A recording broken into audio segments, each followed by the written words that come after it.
আসসালামু আলাইকুম। আমার ফার্স্ট ভিডিওর পরে যেখানে আমি আলোচনা করেছি যে শিবিরকে আমি একটি ইসলামিক প্রতিষ্ঠান হিসেবে দেখেছি, এই ভিডিওর পরে অনেক ভাইরাই প্রশ্ন করেছেন যে শিবির কি জামাতের অঙ্গ সংগঠন কিনা। তো এই পয়েন্টেও আমার কিছু বলার ছিল, যা আমি বলতে চাচ্ছি যে শিবির থিওরিটিক্যালি এবং প্র্যাকটিক্যালি জামাতের কোনো অঙ্গ সংগঠন নয়, আমি যেভাবে দেখেছি।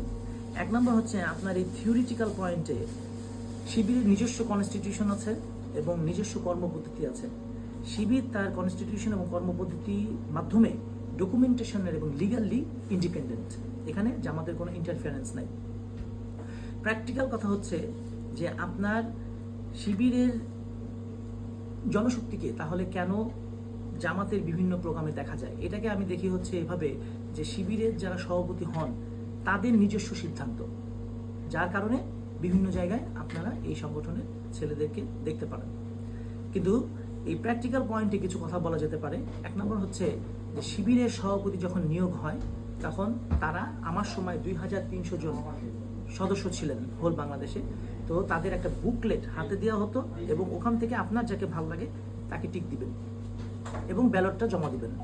এই নির্বাচন কমিশন দুজন সাবেক শিবির হয়, হতে পারে আমি হতে পারি, আরেকজন হতে পারে আমি জামাতে যাইনি, আরেকজন জামাতে গিয়েছে। তো তখন দেখা যায় যে দুইজন সাবেক শিবির হতে পারে যে জামাতে গিয়েছে এবং তারা নির্বাচন কমিশন হিসাবে আপনার ভোট গণনা করছে।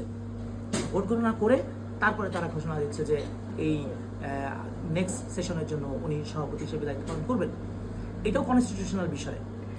দ্বিতীয়ত হইতেছে যে আমি আমার দায়িত্ব পালন করা অবস্থায় জামাত যদি কখনো বলতো কোনো মিটিংয়ে যেতে, আমি বলতাম এটা আমার ডিসিশন যে আমি কোথায় যাবো নাকি যাবো না। দ্বিতীয়ত আরেকবারও এরকম একটা সিচুয়েশনের মধ্যে পড়তে হয়েছে যখন জামাত বলেছে যে কোনো একটা মিটিংয়ে যেতে, আমি বলছি আপনি আমাকে বলতে পারবেন না ডাইরেক্ট, আপনাকে শিবিরের কেন্দ্র মহানগরী বিভিন্ন লেভেলে বলতে হবে। তা আমরা আজকের এই বৈষম্য বিরোধী আন্দোলন বলি, হেফাজতে ইসলামের 5 তারিখের আন্দোলন বলি, যে আন্দোলনই বলি না কেন সেই সকল জায়গায় শিবিরের ছেলেরা গিয়েছে না, এটা সভাপতির ডিসিশন। এখন আপনি যদি কালকে খেলাফত মজলিস দাওয়াত দেন, হতে পারে আমি শিবির এখানে অ্যাটেন্ড করব, হতে পারে আপনি ইসলামী শাসনতন্ত্র আন্দোলন অথবা বিভিন্ন যেসব ইসলামিক সংগঠন আছে, আসলে দিন শেষে সকল ইসলামিক সংগঠনের টার্গেট কিন্তু একটাই, যে আল্লাহর জমিনে আল্লাহর দিন কায়েম করা। তো সেক্ষেত্রে যে যেখানেই দাওয়াত দিবে সেখানেই শিবিরকে দেখা যাবে, যেমন ভাবে জামাতের প্রোগ্রামে দেখা যাচ্ছে। সবাইকে ধন্যবাদ। আসসালামু আলাইকুম।